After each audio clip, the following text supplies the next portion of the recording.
further freaky film formats. First of all, thank you all for choosing this session. We know it's the best one in the time slot, but it's really great to have that validated by so many people. I'm Snowden Becker. I don't know that I started the freaky film stuff, but I know in 2002 in Boston we had the From Failure to Fetish, which was another alliteratively named oddity-focused session. And so this is part of a proud tradition and popular tradition of AMIA session programming. I think it's important, especially in this political climate, I know that everybody's talking about it, but it's great for us to be looking at the oddballs and the outsiders and the unusual stuff and the stuff that didn't become mainstream. And because it reminds us what the value of normalization is and also what the value of the exceptional is. And we learn a lot about the materials we work with every day from the things that we encounter only seldom, and we celebrate and speculate about where they came from and why they disappeared in these sessions. So I'm especially excited to be presenting with this lineup of people. Today we'll be starting with Susan Etheridge, who is Senior Film Technician for the Hearst Newsreel Collection at the UCLA Film and Television Archive, a proud graduate of the UCLA Studies program. She'll be followed, but not overshadowed, by Marcia Gordon, who's Associate Professor of Film at North Carolina State University. Her new book on Sam Fuller's war movies, anxiously anticipated by many of us who know her work and the work that she's been doing on these films, comes out from Oxford University Press in February. Congratulations, Marcia. And last but not least, who here has heard of the Hugh M. Hefner Moving Image Archive at the University of Southern California? Tino Everett runs the place. He's here with us today with a tiny sampling of the wonders and marvels that are part of his collection. Thanks to all of our presenters for being here. And without further ado, I'm turning it over to Susan.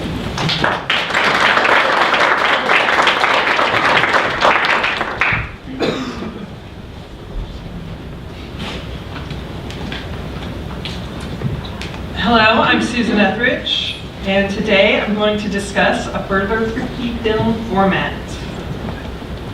The world's tiniest widescreen format, Cinemascope, in 8mm. 8 is great. Preach it. To give you an idea of just how freaky it is to have something as big as Cinemascope on something as tiny as 8mm, I'll begin by telling you the history and impact of Cinemascope and how it was achieved. In the early 1950s, 20th Century Fox launched Cinemascope in the hopes that it would bring audiences that had been lost to television back to the movie theaters. Figuring that bigger was better, 20th Century Fox devised Cinemascope's projected image to be twice as large as movies that were projected in theaters at the time. Its aspect ratio was 2.55 instead of 1.33. Its films were projected on a curved screen with 4-track magnetic stereo sound, creating a spectacular viewing experience. Now, it's important to note that although Cinemascope wasn't the first widescreen process, it was the most popular and the one that had the greatest impact. Its success led it to become the standard for widescreen cinema. When 20th Century Fox executives were deciding on a widescreen process, Herbert E. Bragg, the Assistant Director of Research, remembered the anamorphic system that French professor Henri Chrétien invented in the late 1920s. Chrétien's system used cylindrical lenses as anamorphic attachments so that they fit over a standard camera lens, and studios could use them with their existing equipment. To explain how anamorphic lenses work, think of an accordion. When the lens is attached to a camera, it shrinks the image horizontally by 50%. The process is reversed when the lens is attached to a projector. Then the shrunken image is expanded by 200%, thus creating a widescreen image.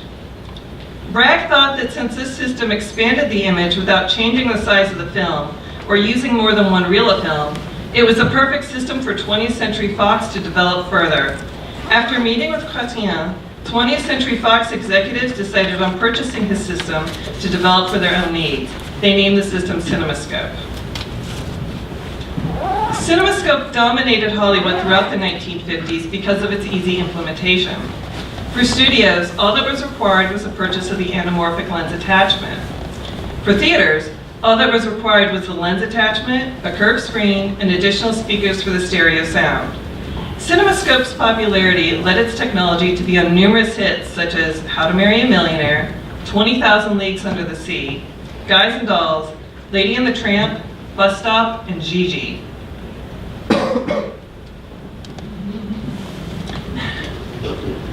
The impact of Cinemascope films such as The Guns of Navarone and Voyage to the Bottom of the Sea was so great that two teenage filmmakers from the suburbs of Detroit, Paul Grenadier and Richard Orton, decided to use the process on their own films. In 1962, while in high school, the two friends began their own film company, Riverside International. Paul was a tinkerer and the technological director behind the film company, and Richard, being more artistic in nature, served as the Riverside's creative director. In order to use the Cinemascope process on their small gauge films, Paul and Richard needed an anamorphic lens. They came across such a lens in their high school AV club. The club would get together during the school lunch hour to watch movies that were rented from Films Incorporated. Films Incorporated was a company that supplied 16mm prints of Cinemascope movies along with anamorphic lenses for projection. Realizing that the lens could be used on a camera as well as a projector, Paul and Richard decided to use it for the films they made for Riverside International. They made their first Cinemascope film, The Children's Hour, in 1966. The film is about two young girls who get kidnapped in order to obtain ransom money. So, how did two teenage amateur filmmakers make 8mm Cinemascope from a system that was originally developed for 35mm? How did they make something so big on something so tiny? The anamorphic lens used on The Children's Hour was made for 16mm cameras or projectors, not for 8mm cameras or projectors. So, in order to make the lens compatible with their 8mm equipment, Paul built a mount for the lens by using an Erector set. The mount would hold the lens on the tripod so that it would be in position for the camera. He would then take the same lens and attach it to an 8mm projector. The projector had holes drilled into it and screws that would hold the lens in place, thus giving the machine the ability to project a widescreen image. The anamorphic lens wasn't the only method that Paul and Richard used to create the grand Cinemascope experience on a small scale. They also used the same fanfare and fade out to opening titles that 20th Century Fox used for their Cinemascope movies. So there's an interesting anecdote behind the development of the Riverside International logo, which further showcases the technological creativity that Paul had at a young age. On Woodward Avenue, near where Paul and Richard lived, there was a bowling alley that had a sign that was similar to a Sputnik, and whose neon spokes were of different colors. The sign contained two semispheres that rotated independently from one another, which created a lot of movement. Thinking that the sign would make for a great logo for Riverside International, Paul filmed it out of focus so the text of the logo would read well. He then rewound the film and filmed the text over the sign and included a fade out, and he did the same for the Cinemascope logo. And here's what the fanfare sounded like and what the logos look like.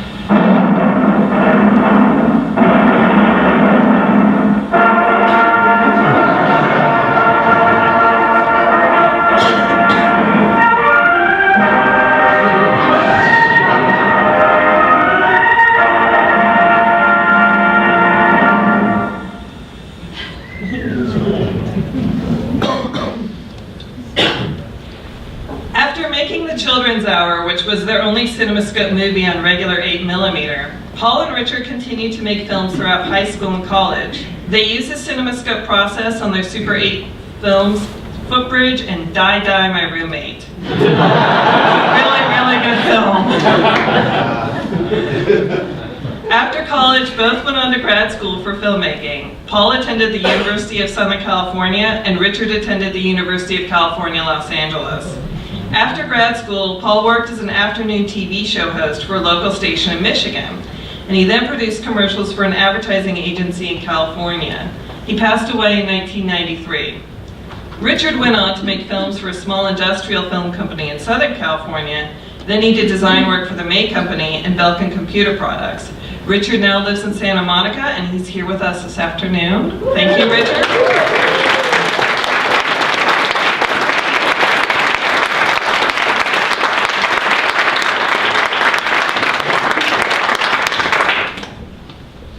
And thank you for coming.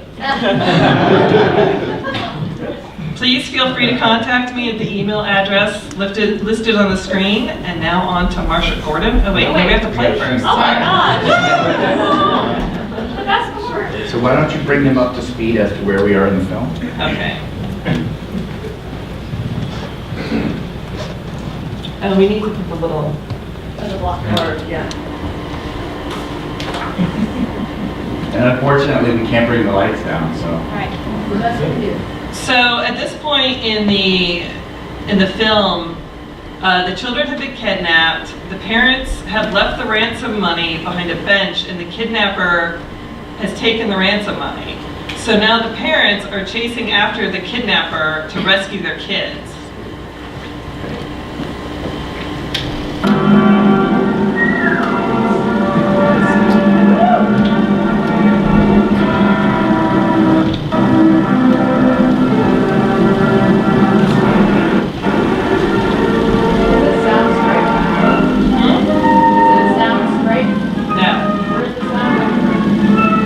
It's coming from a file that we ripped.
Okay, so I will be talking now about the Martin Harper 16mm sound system, which is definitely not as cute as 3mm film, which Dino and I did a couple of AMIAs ago, and about which we'll be publishing soon in the moving image. So if you missed that, you can learn all about it in the near. Instead, this is the story of a British subject and his obsession with improving sound technology for 16mm films. And the man's name is Martin Harper. Amateur Cineworld on the screen from November 1947. New methods and new equipment are constantly in the news. New sound projectors are, like the poor who cannot afford them, constantly with us. So here we go. I don't know all that much about Harper. I do know that he worked for the Miles Aircraft Company of Woodley, Reading in Berkshire. Miles Aircraft had a special research department that Miles directed and which allowed him to work on and oversee the development of the Harper system. And basically, he was very displeased with the sound quality of 16mm film in comparison to 35mm, and so he started doing research into improving this in the late 1920s, and he ended up completely rearranging the layout of standard 16mm film as his way to solve this problem. So what's wrong with sound on 16mm film? Shouldn't it be adequate? Well, according to the folks at Miles, and they did publish some about this, their key beef was with the reduction in the physical size, of course, the soundtrack, and the fact that it was both linear and also in width, though the linear shrinkage was more important, or reduction rather. If the soundtrack was reduced to less than half of its normal dimensions, and the signals that are conveyed to the amplifier would never even be half as good as 35mm, and that was simply not enough.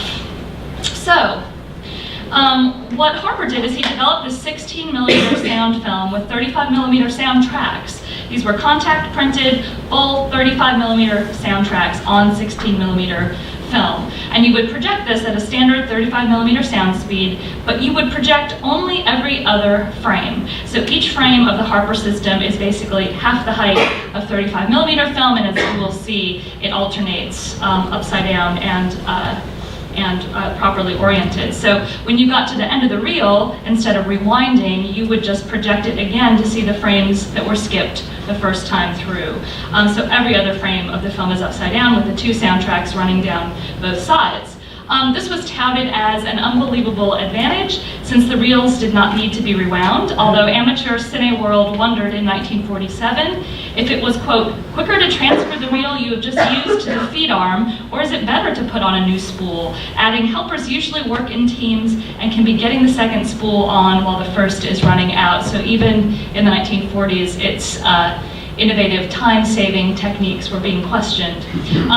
Harper also developed a new center perforation system which allowed for soundtracks on either side of the film image, and what you're looking at on screen now is obviously the January 1938 patent application for the system, which gives a sense of the alternating frames and the sprocket design, as well as the layout of the dual-purpose film printer. Harper also developed a projector which could project standard 16mm film in addition to his system, and the promotional literature boasted that the projector's, quote, cleverly designed Maltese cross made the movement more gentle, reducing the risk of scratching or tearing. I love the way these tinkerers always, found every possible thing they could tout about every little alteration they did to their technology. But there is more, as there always is, which is that the literature produced by Miles and by Harper also promoted that the shutter was situated immediately in front of the light instead of between the condenser lens and the gate, which kept 50% of the heat away from the film, thereby also lengthening its life. So this patent application was actually completed in May 38 and accepted in July 1939. It is worth noting that Harper never intended to record sound through a new kind of camera. So Dino kindly brought with him a reel of Harper film. He's going to pass it around so you can have a look at it. I do want to just suggest something that I'm taking for granted, that everyone in this room is an archivist, so none of you will pop the core. And we're also assuming you all brought little white gloves. Okay. This is an article from Home Movie Magazine in March of 1945 that discusses at some length the real estate issue with regard to this film. So for the Harper system, the edge perfs of the standard 16mm film were abandoned so that 3mm of each side of the film could be utilized for soundtracks, leaving 10mm in the center. So the first two perfs were side by side. And basically 8mm down from the top was a single perf, and the writer of this Home Movies article observes that the perfs look like a number 5 domino, which you can hopefully see. So you're left with basically a 10mm by 8mm area for the image, which was printed by optical reduction.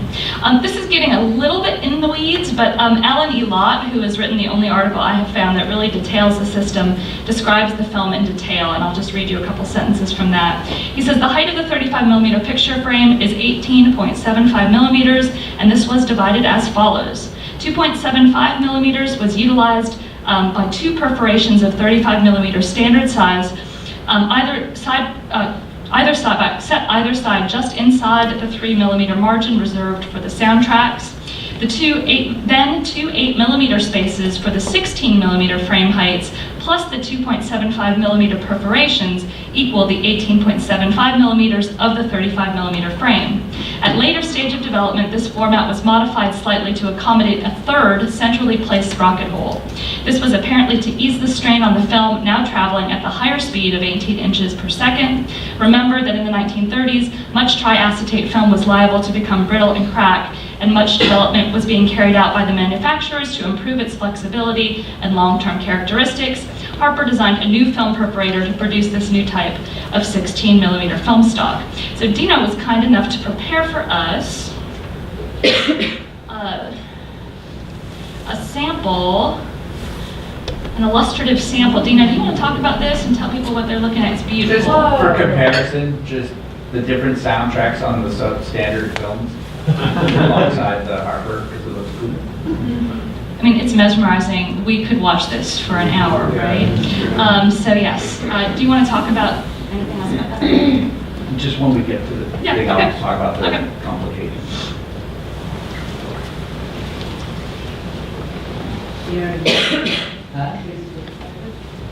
Yeah, all of it. The question was, Dino, did you digitize that? And the answer was yes. All of But there's those. more about that. Yes, there will be more. There will be more. I want to make sure everyone has a chance to take their pictures. I see a lot of pictures.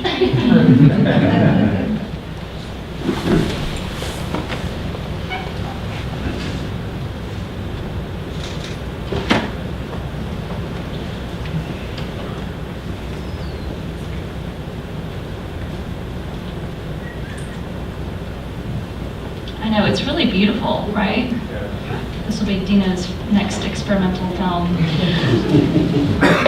Does anyone need to take a picture still? Everyone's satisfied? Okay, great. Going back. So despite the fact that in April of 1949, international projectionists deemed the Harper system to be an unorthodox device that represents a most significant technological development, no major manufacturer would back the system.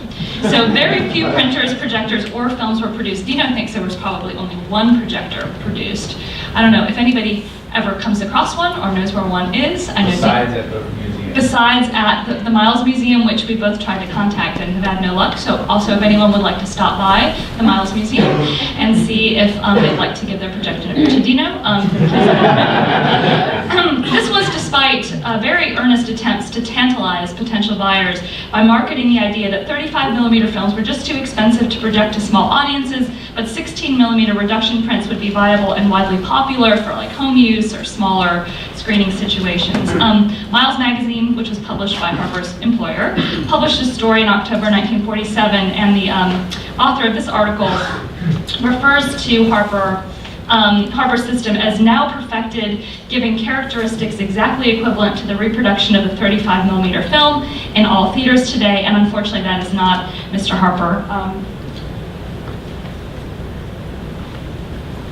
I think the guy's name is on the next page, but those are just, oh, I see it was on this one.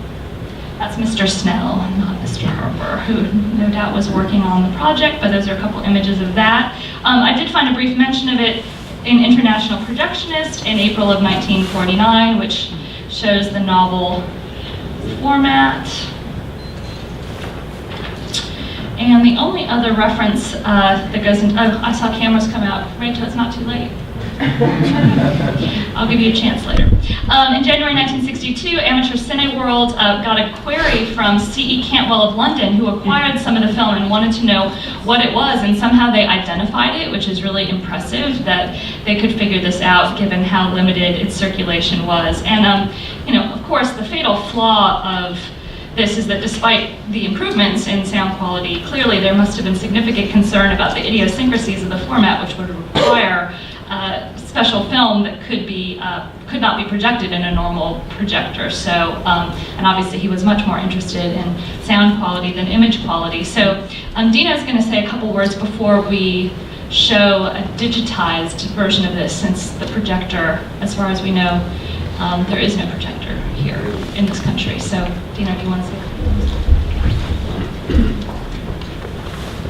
I just wanted to briefly sort of talk about digitizing the film, where I had a gate made for my scanner so that I could digitize it, but as I quickly found out, there's essentially the length of 2 frames of sound for every 1 frame of picture. So on the scanners, you have to pull back to capture the sound. You have to capture a little more than 2 whole frames. So on my HD scanner, by the time I pulled it way back, it was, less than standard definition, and we got a really bad transfer. So thankfully, using AEO Lite. So I scanned the soundtrack, and then I kept running it through AEO Lite, and it kept coming back really noisy. So I wrote to Greg, and he was very responsive and nice, and he brought in Jeff from Kineta and Tommy from Color Lab. And so a couple of days ago, we had Jeff scan it on the Kineta without any alterations to the Kineta. He was just able to scan it. But I should point out that because of the perforations, it had a tendency to sort of like keep slipping upwards. So Jeff had some trouble with it, but Tommy apparently was already used to this. So he sat there through the whole reel, kind of just like moving the mouse up and down to keep it centralized. So if you look on the side when we play the sample, you'll see that section keep moving, and that was Tommy moving the mouse to keep it stable, so that we could always keep all of the perforations that we needed on the image. I should point out that now that I've been around scanning this reel about 50 times at this point. And his claims of it's gentler on the film are false, because there are, oops, what happened? There are huge gouges throughout the entire soundtrack on both sides, which was creating some problems. But we finally got it to, from the scan that was done on the Kineta, ran it back through AEO Light again, and the only sort of like sweetening I did was just a little bit of hiss reduction, because it was a fairly noisy soundtrack to begin with. So it's a pretty acceptable version. However, now in watching it, I've noticed also that he really didn't care much about the picture. So the picture is very soft.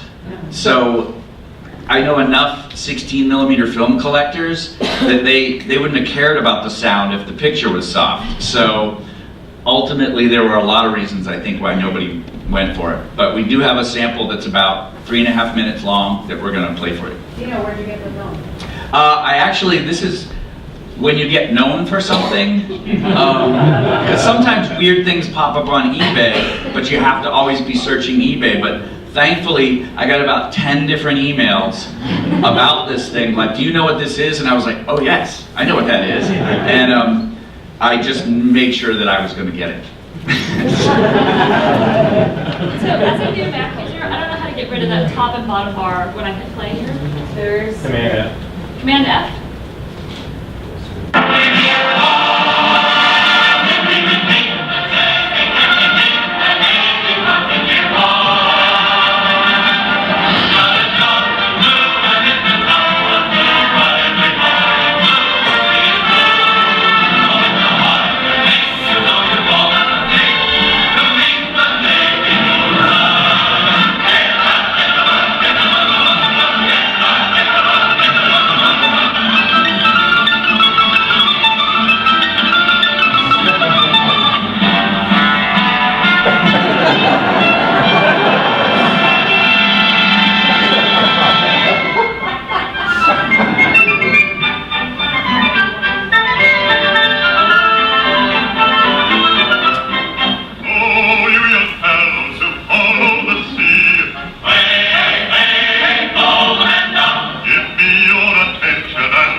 But you can see the extensive scratching on the soundtracks. Paris is no longer able to express itself. Paris wishes to express herself, she will do so. If only with a piece of chalk on a wall. Lisbon, 1940. Melting pot of intriguing humanity. Seething with plotting Germans, watching Englishmen, heartbroken Frenchmen. Tell me where they hid. The Gestapo took him. The Germans want me in Paris, and they'll give me privileges. I'll use everything I